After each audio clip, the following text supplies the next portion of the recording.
In the 12th century, across the sunlit hills of southern France, a shadow spread. Not the shadow of armies or plague, but something the Catholic Church feared far more, an alternative truth. The region known as the Languedoc had become home to a belief system so fundamentally opposed to Catholic doctrine that its very existence posed an existential threat to the Church's authority. These believers were called Cathars, from the Greek katharos, meaning pure. But within this heretical movement existed an inner circle, an elite order whose members renounced everything the medieval world held sacred. They were called the Perfecti, the perfect ones. They owned nothing. They ate no meat, no eggs, no cheese. They took no oaths. They refused to kill, even in self-defense. They rejected marriage. Though they walked freely among married followers, they claimed spiritual equality between men and women in an age when the Church taught that women were vessels of sin, and they performed a ritual so powerful, so dangerous in the eyes of Rome, that merely witnessing it could mark you for interrogation, torture, and death. Before we continue, I want to be honest with you. This isn't a flashy, fast-paced documentary. If you're expecting new visuals on screen every 10 seconds, I would recommend you to literally turn off the video, because this is not for you. But for those who are here for actual detailed ancient history, let's continue. For nearly 2 centuries, the Perfecti operated as a clandestine network of spiritual adepts, moving between safe houses, conducting secret ceremonies, and spreading a doctrine that painted the Catholic Church not as the bride of Christ, but as the tool of an evil god. They built no churches. They left no written theology in their own hand. They disappeared into the landscape of southern France, identifiable only to those who knew the signs. By the early 14th century, they had been systematically erased, hunted, interrogated, burned, their bodies reduced to ash, their teachings suppressed, their names recorded only in the documents of those who destroyed them. This is the story of who they were, what they believed, and why the Church considered them so dangerous that their complete annihilation became a holy crusade. To understand the Perfecti, one must first understand the world they rejected. 12th century Europe was dominated by an institution of immense wealth and power, the Catholic Church. It owned approximately 1/3 of all land in Western Europe. Its bishops lived in palaces, its abbots commanded armies, its monasteries controlled trade routes and collected tithes from peasants who could barely feed their children. The Church claimed to be the sole mediator between humanity and God. Outside the Church, the clergy insisted there was no salvation. Every sacrament from baptism to last rites required a priest. Every sin required confession to a cleric. The entire apparatus of salvation was controlled, administered, and monetized by an institution that bore little resemblance to the poverty and simplicity of early Christianity. Into this landscape of ecclesiastical wealth and corruption, a different teaching. It appeared first in the Balkans, carried by wandering preachers who spoke of an ancient truth suppressed by Rome. It spread to northern Italy. By the mid-12th century, it had taken root in the Languedoc, where it found fertile ground among a population increasingly alienated from a church that demanded much and gave little. The teaching was dualism, the belief that 2 gods ruled reality, one good, one evil, one spiritual, one material. The good God had created the realm of spirit, light, and souls. The evil god, called the Demiurge or Rex Mundi, the king of the world, had created everything material: flesh, earth, stone, gold, everything you could touch, everything that decayed, Everything that hungered and died belonged to the evil god. This belief inverted Catholic doctrine entirely. If the material world was evil, then the material church with its golden chalices and stone cathedrals was not holy but demonic. If the flesh was the prison of the soul, then Christ could not have had a physical body, could not have truly died and resurrected. If matter itself was corrupt, then the bread and wine of the Eucharist did not transform into Christ's body and blood, but remained ordinary tainted matter. The Cathars preached this theology openly, at least at first. They held public debates with Catholic priests. They established communities throughout the Languedoc. They found patrons among the nobility, who appreciated their ascetic lifestyle and their criticism of church wealth. But the Cathars were not a unified church with bishops and dogma. They were a movement, a collection of believers united by a core cosmology, but diverse in practice. Most Cathar adherents, called credentes or believers, lived ordinary lives.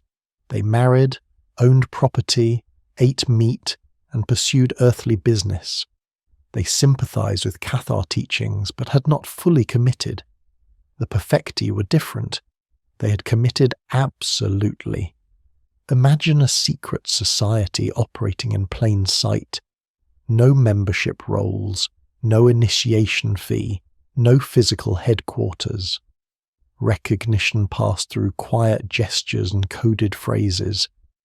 Members moved between safe houses, always travelling in pairs, always dressed in black. They answered to no temporal authority. They could be male or female, and once initiated they were bound by vows so severe that breaking them meant not just social shame, but eternal damnation. This was the order of the Perfecti. They numbered at most between 1,000 and 1,500 individuals across the entire Languedoc at the height of Cathar power in the late 12th century. In a region with a population exceeding 1 million, they were a fraction of a percent, yet they formed the backbone of the entire Cathar movement. The term Perfecti, perfect ones, was not what they called themselves. They used the term bons hommes and bonnes femmes, good men and good women. The designation Perfecti came from Catholic inquisitors, who recognized them as the elite tier of the heretical sect. What made them elite was not wealth or birth, but purity. They had undergone the consolamentum, a ritual that cleansed them of all sin accumulated since their soul's imprisonment in flesh. This ritual transformed them. After receiving it, they could not return to ordinary life. They could not eat meat. They could not lie. They could not engage in any form of violence even to save their own lives. They could not take oaths, not even to tell the truth in court. These restrictions were absolute. A perfectus who ate a single piece of cheese would lose his spiritual purity and require another consolamentum. A perfecta who killed a chicken would damn herself. The rules were not guidelines, they were the conditions of their salvation. Let me show you what this meant in practice. A typical perfectus owned no property, carried no money, possessed only the black robes on his back and perhaps a single copy of scripture. He walked between 20 and 30 kilometers per day, traveling from town to town, village to village, conducting consolamentum ceremonies, hearing confessions, preaching Cathar doctrine. He slept in the homes of believers, called credents, who provided food and shelter. He fasted extensively, consuming approximately 1,200 calories per day, well below the metabolic needs of an active adult. He could not marry, could not have sexual relations of any kind. If captured by the Inquisition, he could not swear an oath of abjuration even to save his life. He could only speak truth or remain silent, and silence was interpreted as guilt. The female Perfecti faced the same restrictions but lived somewhat differently. They often resided in houses maintained by groups of Perfecti, communities where young noblewomen were sent to receive religious education. These houses functioned as convents, but without monastic rules imposed by male clergy. The Perfecti managed themselves, elected their own leaders, and conducted their own rituals. This was revolutionary. The Catholic Church permitted women to join convents, but required them to live under the authority of a male-controlled order. Women could not become priests, could not perform sacraments, could not preach. They were spiritually subordinate, inheritors of Eve's sin. The Cathars rejected this entirely. A perfecta held the same spiritual authority as a perfectus. She could perform the consolamentum. She could preach. She was, in Cathar theology, the spiritual equal of any man because souls had no gender. The flesh was gendered, but the flesh was a prison. The soul within, the divine spark trapped in matter, was neither male nor female. This doctrine of spiritual equality terrified the Church as much as the dualist cosmology did. It undermined the entire patriarchal structure on which medieval Christianity was built. If women could be spiritual authorities, if they did not require male mediation to access the divine, then a fundamental pillar of church power crumbled. One did not simply decide to become a perfectus. The transformation was formal, ritual, binding. The ceremony was called the consolamentum. In Latin, it means consolation or strengthening. To the Cathars, it was baptism by the Holy Spirit, the only true sacrament. Everything the Catholic Church offered, baptism, confession, Eucharist, marriage, last rites, the Cathars dismissed as empty theatre. Only the consolamentum had power. The ritual itself was deceptively simple. Witnesses gathered in a private home, often at night. The initiate knelt. A perfectus or perfecta placed the Gospel of John on the initiate's head. The congregation recited the Lord's Prayer. The officiant laid hands on the initiate and spoke the words of spiritual baptism. That was all. No holy water, no incense, no ornate vestments. The power, the Cathars believed, came not from material objects, but from the Holy Spirit descending through the laying on of hands, a chain of transmission stretching back, they claimed, to the apostles themselves. But the simplicity of the ritual belied its consequences. After receiving the consolamentum, the initiate was transformed. All sins were washed away, the soul was purified. But this purity was fragile. Any return to the sins of the flesh, eating meat, sexual activity, violence, lying, would void the consolamentum. The soul would be recontaminated. Salvation would be lost. This created an extraordinary pressure. Most credentes, the ordinary Cathar believers, postponed receiving the consolamentum until they were on their deathbeds. They would live a normal life, marry, raise children, eat meat, conduct business. Only when death approached would they summon a perfectus to administer the ritual.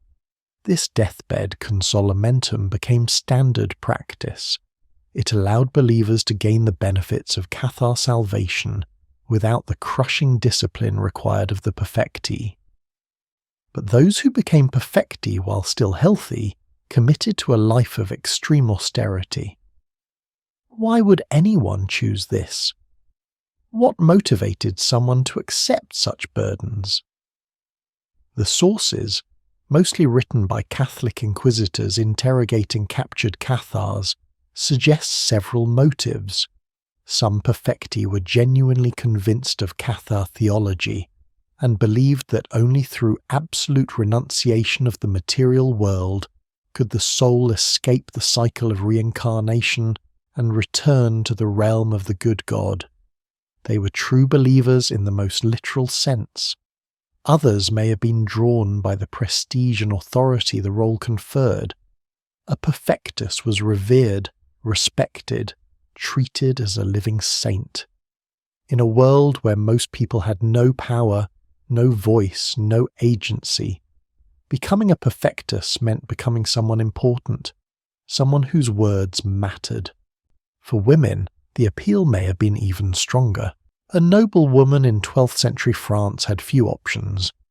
Marriage to a man chosen by her family, entry into a Catholic convent under male authority, or spinsterhood with minimal social status. Becoming a perfecta offered a fourth path: spiritual authority, intellectual engagement, communal living with other women, and escape from both marriage and male clerical control. Let me show you some numbers that reveal the demographics of the Perfecti. Inquisition records from the early 13th century suggest that approximately 30 to 40% of Perfecti were women. This is an extraordinarily high proportion for any religious movement in medieval Europe, where women were systematically excluded from positions of spiritual authority. In some regions, particularly around the towns of Fanjeaux and Laurac, female perfecti outnumbered males. The social composition also varied. While many perfecti came from noble or wealthy families, particularly in the early decades of the movement, later generations included artisans, merchants, and even some from peasant backgrounds. The movement was not purely aristocratic, though the nobility provided crucial protection and patronage. The age at which individuals became perfecti also varied. Some took the consolamentum in their 20s or 30s, committing to decades of ascetic discipline. Others waited until middle age, after raising families and fulfilling secular obligations. The youngest perfecti on record were adolescents from noble families, sent to live in perfecti houses for religious education and choosing to take the consolamentum rather than return to secular life. Once the ritual was complete, the new perfectus or perfecta received the black robes that mark their status. These robes were not ornate. They're simple, dark, unadorned. But everyone who saw them understood their significance. A person in black robes moving through the Languedoc was either a perfectus or courting death by impersonating one. The robes served a dual function. They signalled membership in the elite to those who knew, credente who could offer shelter and support, but they also made the perfecti visible, vulnerable, identifiable. After the Albigensian Crusade began and the Inquisition was established, wearing those robes became a death sentence. The perfecti did not operate alone. They were nodes in a clandestine network that stretched across the Languedoc, linking safe houses, sympathetic nobles, and thousands of credentes. This network had no central command, no written directory, no formal hierarchy beyond the recognition of certain perfecti as bishops. Yet it functioned with remarkable efficiency for decades, allowing the perfecti to move freely, conduct rituals, and evade Catholic authorities. How did it work? Safe houses were maintained by credenti, ordinary believers who provided rooms where perfecti could sleep, eat their meagre vegetarian meals, and conduct consolamentum ceremonies. These houses were often owned by noble women, widows with independent wealth and property who could afford to host the perfecti without arousing immediate suspicion.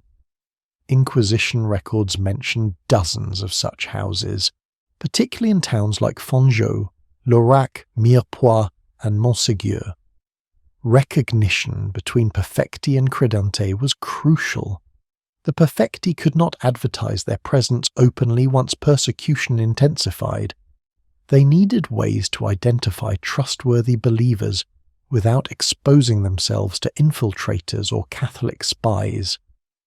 The sources hint at recognition practices but do not describe them in detail. Some scholars suggest that certain phrases, prayers, or gestures served as codes. A traveller arriving at a home might recite a specific verse. The homeowner's response would confirm whether they were credent. The Lord's Prayer, recited in a particular way, may have functioned as a shibboleth.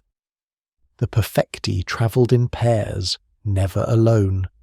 This practice served multiple purposes. It provided mutual support during long journeys on foot. It ensured that if one perfectus was captured, the other could escape and warn the network, and it allowed 2 witnesses for the consolamentum, which required at least one perfectus to administer, but ideally had multiple witnesses to confirm its legitimacy. Their journeys followed circuits, semi-regular routes between communities of credent.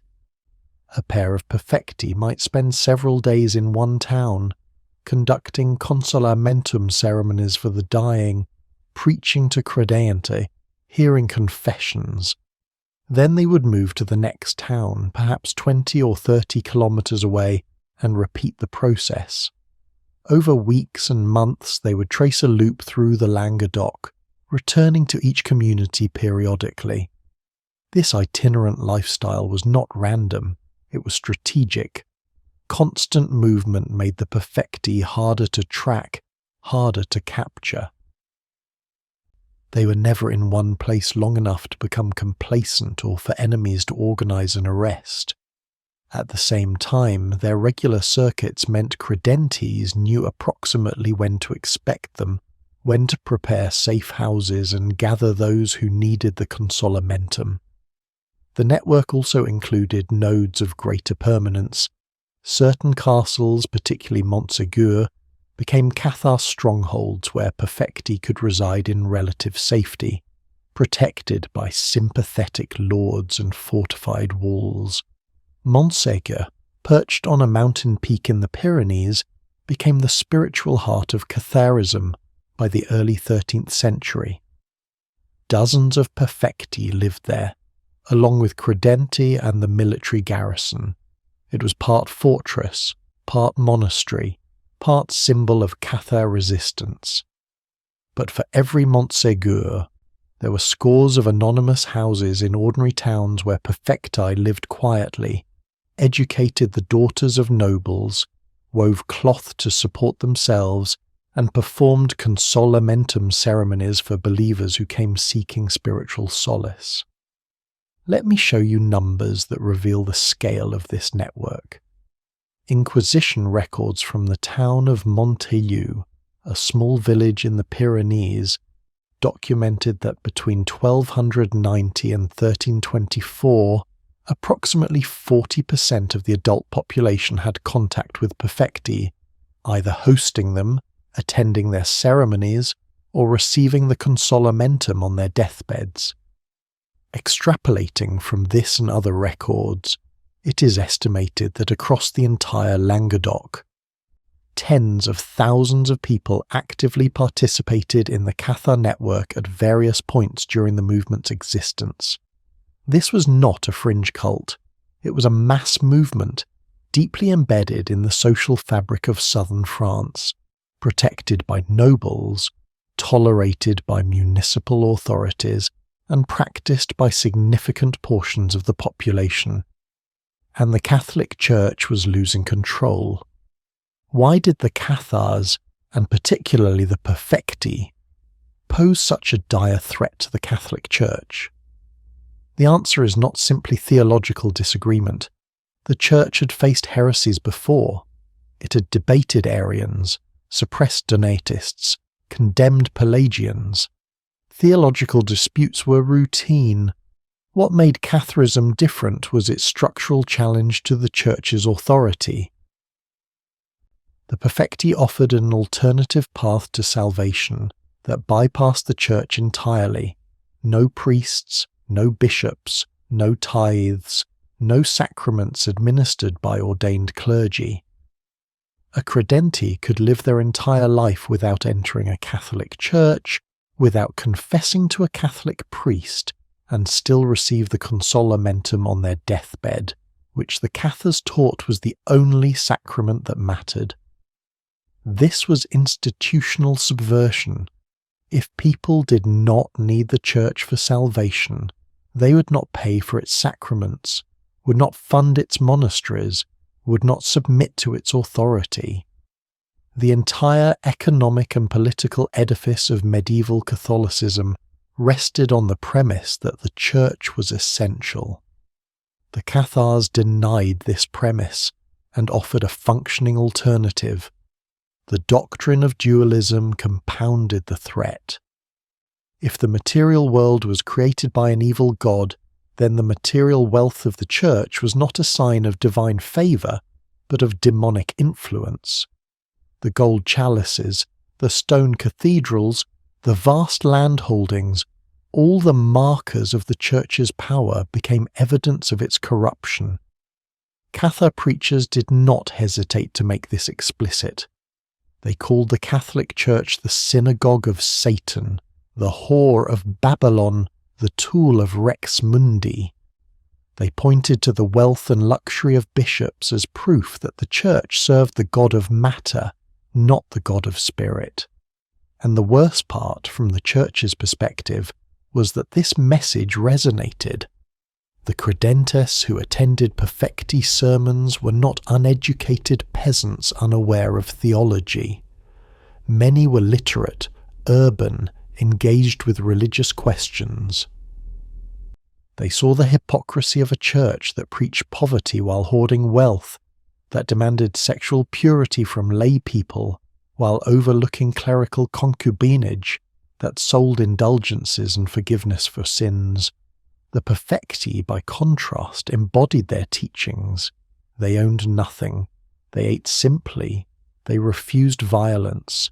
They lived the ascetic ideal that the church preached but rarely practiced. This visible integrity gave them moral authority that Catholic clergy, many of whom were corrupt, lazy or ignorant, could not match. The gender equality of the Perfecti added another layer of threat. Women who became Perfecti escaped the control of fathers, husbands, and male clergy. They lived in communities of women, taught theology to other women, exercised spiritual authority. This was intolerable to a church that taught female subordination as divinely ordained. Inquisitors noted with alarm that entire families would convert to Catharism, that noblewomen patronized Perfecti, that towns openly hosted Cathar ceremonies. The movement was not underground, at least not initially. It operated in daylight, confident in its truth and protected by powerful patrons. But the church was not powerless. It had tools of suppression refined over centuries, and it would use them all. In 1209, Pope Innocent III called for a crusade, not against Muslims in the Holy Land, but against Christians in the Languedoc. The Albigensian Crusade had begun. The stated goal was the eradication of heresy. The practical goal was the destruction of the social and political structures that had allowed Catharism to flourish. Cities that harboured Perfecti would be sacked. Nobles who protected them would be dispossessed. The credente would be forced to recant or die. The first target was Béziers. On July 22nd, 1209, Crusader forces stormed the city after a brief siege. The commander, Arnaud Amaury, was asked how soldiers should distinguish Catholics from Cathars during the slaughter. His reply has echoed through history: "Kill them all, God will know his own." Between 7,000 and 20,000 people died that day. The city was burned. No attempt was made to separate the guilty from the innocent, the credentes from the Catholics. The message was clear: harbouring heretics would bring annihilation. The crusade raged for 20 years. Cities fell. Nobles were dispossessed. The Languedoc was devastated. But the Perfecti, the primary targets, proved difficult to eliminate. They went underground. The network of safe houses became truly clandestine. The itinerant circuits continued, but with greater caution, greater secrecy. Some Perfecti fled to Montsegur, the mountain fortress that became the last Cathar stronghold. Others continued moving through the Languedoc, disguised, careful, hunted. The crusade broke the power of the Cathar nobility but did not erase the Perfecti. For that, the Church needed a more precise instrument. The Inquisition was methodical. Where the crusade had been blunt force, the Inquisition was surgical. Inquisitors arrived in towns with authority from the Pope. They would deliver a sermon and announce a period of grace. Anyone who confessed their heresy and named other heretics would receive mercy. Those who did not confess but were later exposed would face severe punishment. This system weaponized fear and betrayal. Neighbors informed on neighbors. Former friends named names to save themselves. The inquisitors compiled lists, cross-referenced testimonies, built cases. They were patient, thorough, relentless. Being a perfectus was itself a crime. No other evidence was needed. If someone testified that you had received the consolamentum and become a perfectus, you were guilty. The punishment was death by burning. But the inquisitors wanted more than bodies. They wanted the network. They wanted names, locations, connections. They wanted to map the entire structure so they could dismantle it completely. Captured Perfecti faced interrogation. The methods varied. Some inquisitors relied on psychological pressure, extended questioning, isolation. Others used torture, permitted under certain conditions by canon law. The rack, the strappado, starvation, sleep deprivation, these tools were employed to break the will of those who refused to speak. Many Perfecti remained silent. Their vows forbade lying. They could not falsely confess or name innocence. So they said nothing, enduring interrogation, torture, and eventual execution without betraying the network. Others, broken by pain or fear, talked. Their testimonies filled the Inquisition registers, volumes of meticulous records listing names, dates, locations, descriptions of ceremonies. These documents are now our primary source for understanding the Perfecti. The hunters documented their prey with bureaucratic precision. The Inquisition had another tool, the Yellow Cross. Cathars who confessed and abjured their heresy were required to wear 2 yellow crosses sewn onto their clothing, one on the chest, one on the back. This marked them as former heretics, subject to social ostracism and ongoing surveillance. It also meant anyone who saw them knew they might provide information to the inquisitors if pressured. Houses where Perfecti had been harboured were confiscated. Families who had supported the Cathars were ruined financially. The economic and social costs of association with the Perfecti became catastrophic. The network of support crumbled. Let me show you numbers that reveal the Inquisition's impact. Between 1230 and 1330, inquisitorial records document over 6,000 individuals interrogated in the Languedoc on suspicion of Cathar sympathies. Of these, approximately 400 were confirmed as Perfecti or Perfecti. Of those 400, fewer than 50 abjured. The rest were burned. The executions were public, designed to terrorize. Stakes were erected in town squares. Faggots of wood were piled around the condemned. The Perfecti, bound and unable to escape, were burned alive. The Church believed that fire purified. that it was the appropriate punishment for heretics whose bodies housed demonic error. Some perfecti went to the flames singing hymns. Others remained silent. A few recanted at the last moment, preferring life to martyrdom. But most died firm in their faith, convinced that the flames would release their souls from the prison of flesh and allow them to return to the realm of the good God. The credentes who witnessed these executions faced a terrible choice. Continue supporting the perfecti and risk the same fate, or abandon the faith and submit to the church. Increasingly, they chose submission. The public burnings worked. Fear is a powerful tool. By 1243, Catharism had been driven to the margins. The crusade had broken its political power. The Inquisition had decapitated its leadership. But one symbol of resistance remained: Montségur.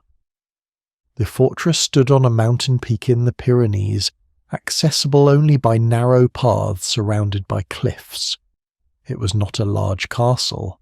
It could not hold vast armies, but it was defensible, and it had become the spiritual heart of the remaining Cathars. Approximately 200 perfectes lived in Montségur, along with credentes and a garrison of soldiers sworn to defend them. They knew the end was coming. Everyone knew. The question was when. In May 1243, an army assembled at the base of the mountain. Siege engines were hauled into position. The attackers settled in for a long wait. Montségur could not be stormed. It would have to be starved. The siege lasted 10 months. Winter came, supplies dwindled, the defenders held. But by March 1244, the situation was hopeless. The garrison negotiated surrender. Terms were offered. The soldiers and credentes could leave unharmed if they renounced Catharism. The perfecti could also leave unharmed if they abjured their heresy. The perfecti refused, all 200 of them. On March 16th, 1244, they were led down the mountain to a field at its base. Stakes had been erected. Wood had been piled. The perfecti were placed inside a wooden enclosure. The fires were lit. 200 people burned together. The smell carried for kilometers. The site became known as the Field of the Cremated. A memorial stone stands there today, but even this was not the end. Some perfecti had escaped Montségur during the siege, carrying treasures and sacred texts to safety. The exact nature of these treasures is unknown. Inquisition records mention them but do not describe them. Speculation has filled the gap. Cathar Gospels, holy relics, gold to fund the remnants of the movement. The truth is lost. If such treasures existed, they were either destroyed or hidden so well that they have never been found. After Montségur, organized Catharism collapsed. The perfecti who survived went deeper underground. They moved between remote villages in the Pyrenees, crossing into Aragon, hiding in caves, relying on a dwindling network of loyalists. The Inquisition pursued them. Records from the late 13th century document a few dozen perfecti still operating, but the numbers were shrinking. Each year brought more arrests, more executions, more names extracted under torture. In 1321, the last known perfectus was captured. His name was Guillaume Belibast. He had been living in Catalonia, in exile, ministering to a small community of Cathar refugees. An informer, a former believer who had turned spy for the Inquisition, infiltrated the community and betrayed him. Belibast was arrested, interrogated, and burned. With his death, the historical record of the perfecti ends. No sources after 1321 mention any living perfecti. The order had been extinguished. The credentes, the ordinary believers, had a different fate. Many recanted under pressure from the Inquisition. Others practiced their faith in secret for a few more generations, but without the Perfecti to administer the consolamentum, the theological core of Catharism could not survive. By the end of the 14th century, Catharism had vanished. Let me show you the timeline of extinction. In 1167, the Council of Saint Félix de Caramon organized Cathar bishoprics, formalizing the movement at its height. By 1244, Montségur fell, and the Perfecti were shattered. By 1321, the last Perfectus died. By 1350, Credente no longer identified openly as Cathars. By 1400, Catharism existed only in Inquisition records and folk memory. It took approximately 250 years to erase a movement that had once claimed the allegiance of significant portions of an entire region. When the Perfecti died, what died with them? A theology, certainly. The dualist cosmology they taught, the rejection of the material world, the condemnation of the Catholic Church, all of this was suppressed. The Inquisition burned Cathar texts whenever they found them. Very few survive.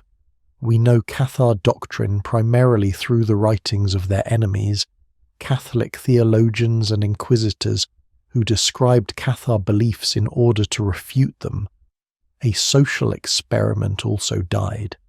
The Perfecti had created communities where men and women held spiritual equality, where wealth was renounced, where authority was earned through piety rather than birth or ordination. These communities existed for nearly 2 centuries, offering an alternative to the hierarchical, patriarchal, materialistic structures of medieval European society. The Inquisition destroyed this alternative, not just by killing the Perfecti, but by ensuring that the very idea they represented was painted as evil, heretical, damnable. The Church could not allow the memory of the Perfecti to inspire future dissidents. What also died was knowledge. The Perfecti were educated. They read scripture in vernacular languages, debated theology, taught followers to think critically about religious authority. The destruction of the Perfecti meant the destruction of intellectual networks that had fostered literacy and debate outside clerical control. And something more intangible died, the belief that another world was possible. The Perfecti had shown that people could live according to principles radically different from those enforced by the dominant culture. They had demonstrated that women could be spiritual authorities, that wealth could be renounced, that the Catholic Church was not the only path to the divine. The Inquisition did not just kill bodies, it killed possibilities. 6 centuries after the last Perfectus burned, what trace remains? The physical evidence is minimal. A few ruined castles, the memorial at Montségur, scattered gravestones. The Cathars built no great monuments. They left behind almost no material culture because they believed material things were inherently corrupt. The documentary evidence is paradoxical. The Inquisition registers, the very records compiled to destroy the Cathars, now preserve their memory. These volumes of interrogations and confessions are our primary source. The hunters documented the hunted so thoroughly that we can reconstruct their lives, their beliefs, their networks. Historians sift through these records, extracting details, building narratives. But the perspective is always refracted through Catholic hostility. We see the Perfecti through the eyes of those who burned them. Legends remain. In the Languedoc, folk stories persist about hidden treasures, secret caves where Perfecti hid sacred texts, mystical knowledge preserved in oral traditions. Some of these legends have been co-opted by esoteric movements, treasure hunters, conspiracy theorists. The historical Perfecti have been obscured by layers of fantasy and appropriation. The reality is simpler and more tragic. The Perfecti were real people who held beliefs that the dominant power structure found intolerable. They were systematically eliminated, their texts were burned, their followers were scattered, their memory was suppressed. What survives is the fact of their existence and the questions their existence raises. Why does power fear alternative belief systems so intensely that it resorts to extermination? What does it reveal about an institution that it cannot tolerate the existence of those who challenge its authority through different living and different teaching? The Perfecti were not threatening because they were violent. They renounced violence absolutely. They were threatening because they offered an alternative that worked, that attracted followers, that demonstrated the church was not necessary for spiritual life. This was unforgivable, and so they were erased. At the core of the Perfecti's existence was a question that has haunted humanity across cultures and centuries. What is the relationship between spirit and matter? The Cathars answered, they are opposed. Spirit is good, matter is evil. Salvation requires escaping matter, not redeeming it. The Catholic Church answered differently. Matter is good because God created it. Christ redeemed matter by taking flesh. Salvation involves the resurrection of the body, not escape from it. These are not mere theological abstractions. They have profound implications for how people live. If matter is evil, then accumulating wealth, building cathedrals, enjoying physical pleasures, all of this is spiritual corruption. If matter is good, then these things can glorify God. The Perfecti took the first position to its logical extreme. They owned nothing, ate minimally, rejected all physical pleasures, and awaited death as liberation. They did not try to reform the world because the world, being material, was irredeemable.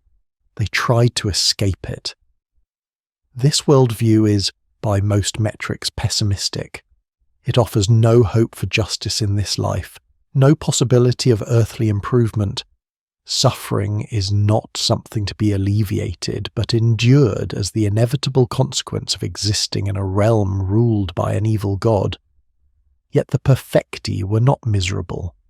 Accounts from those who knew them, even hostile Catholic sources, often describe them as serene, even joyful. They had certainty. They knew the truth of reality, or believed they did. And certainty, even if it is certainty that the world is evil, provides a kind of peace. The credents who watched them admired this serenity.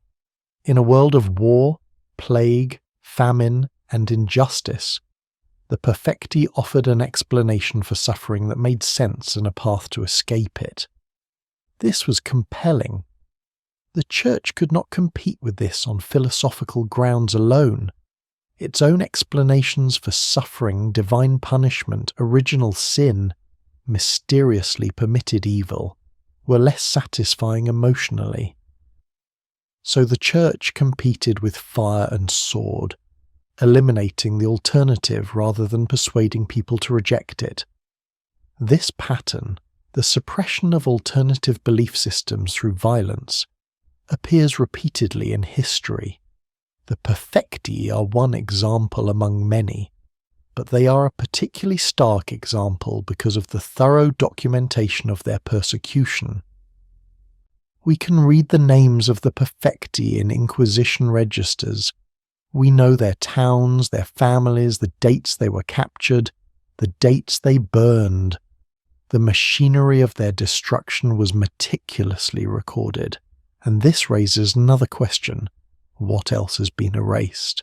How many movements, teachings, communities have been destroyed so completely that we do not even know they existed? The Perfecti survive in memory only because their persecutors wrote everything down. Others may not have been so documented, The archive of lost knowledge is, by definition, invisible. The elimination of the Perfecti was not an isolated event. It was part of a broader pattern of the Catholic Church consolidating its monopoly on religious authority in medieval Europe. The 12th and 13th centuries saw a flowering of religious diversity. Waldensians, Beguines, Franciscan spirituals, Cathars, all of these movements sought forms of Christian practice different from the institutional church. All faced suppression, though with varying severity. The common thread was autonomy. These movements wanted to practice Christianity without clerical mediation, without episcopal oversight, without submitting to Rome. They wanted to read scripture in their own languages, debate theology among themselves, organize their own communities. The Church viewed this as rebellion. It developed tools to suppress it: the Inquisition, crusades, laws against heresy, censorship of books, control of universities. By the 14th century, these tools had largely succeeded. Religious diversity in Western Europe was crushed. The legacy of this suppression shaped European Christianity for centuries. It made dissent dangerous, theology a clerical monopoly, and questioning authority a pathway to death. It entrenched the idea that there is one truth, one church, one acceptable way to approach the divine. The Protestant Reformation broke this monopoly in the 16th century, but even then the new Protestant churches often suppressed dissent as brutally as the Catholics had. The pattern repeated: establish authority, eliminate alternatives, enforce conformity. The Perfecti were early victims of this pattern. They were crushed before the machinery of suppression was fully developed. But the methods used against them, infiltration, interrogation, public execution, legal frameworks defining heresy, these became standard. One could argue that the destruction of the Perfecti taught the Church how to eliminate religious dissent efficiently. The techniques refined against the Cathars were later deployed against other movements. This is a dark legacy. The Perfecti died not just because of what they believed, but because they represented a threat to institutional control. Their elimination was a demonstration of power, a warning to others: challenge the Church, and this is your fate. There is a field in southern France at the base of a mountain where nothing grows quite right. The soil is ash-rich, dark, disturbed. 200 people burned there in a single day, March 16th, 1244. Their bodies were not buried. The ashes were left to scatter. Visitors sometimes report a feeling of unease, not fear exactly, but a sense of presence, of weight, of something unresolved. This is likely psychological projection, the mind creating atmosphere from knowledge of what occurred, but the feeling is real enough to those who experience it. Montségur itself, the ruined castle on the peak above, attracts pilgrims. Some are historians, some New Age seekers, some simply curious. They climb the mountain, wander the ruins, try to imagine what it was like when the Perfecti lived there, knowing their end was approaching. The Perfecti have become symbols. To some, they are martyrs for freedom of conscience, proto-Protestants resisting Catholic tyranny. To others, they are heretics who got what they deserved. To esotericists, they are guardians of hidden knowledge, keepers of ancient mysteries. All of these interpretations distort. The Perfecti were not fighting for religious freedom in any modern sense. They believed their truth was absolute, and all others were demonic deception. They were not liberal pluralists. They were rigorists who accepted no compromise. They were also not cynics or power seekers. They genuinely believed the world was evil, that the Catholic Church served a demonic god, that salvation required absolute renunciation of material existence. They lived and died according to these beliefs. This sincerity makes them compelling across centuries. We may not share their theology, may even find it repellent in its world rejection and pessimism. But we recognize the authenticity of people who stake their lives on their convictions. And we recognize the tragedy of their elimination, not because their theology was correct, that is not the point, but because they were destroyed for believing differently, for offering an alternative, for existing outside the boundaries of acceptable thought. The haunting is not supernatural, it is historical. It is the recognition that here, in this place, in this time, people died for their beliefs, and those who killed them believed they were doing God's work. Both sides were certain of their righteousness. Both were willing to kill or die for their truth. And in the collision of these certainties, 200 people burned, a movement was destroyed, and knowledge was lost. The ash in the soil at Montségur is not metaphorical, it is literal. Bones turned to powder, bodies to carbon. The Perfecti were reduced to elemental forms and scattered to the wind. What remains is the question, what was lost when they burned? History is written by those who survived to write it. The Cathars did not survive. We know them through the documents of those who destroyed them, through Inquisition interrogations and Catholic polemics, through hostile chroniclers and frightened witnesses. The Perfecti themselves left almost nothing. No theological treatises in their own hand, no autobiographies, no letters. If they wrote, their writings were burned. If they taught, their teachings survive only as summaries in hostile sources. We can reconstruct their practices, their beliefs, their network. But we cannot hear their voices. We cannot know what they thought of themselves, how they understood their mission, what they whispered to each other in safe houses while inquisitors searched the streets outside. This is the nature of erased knowledge.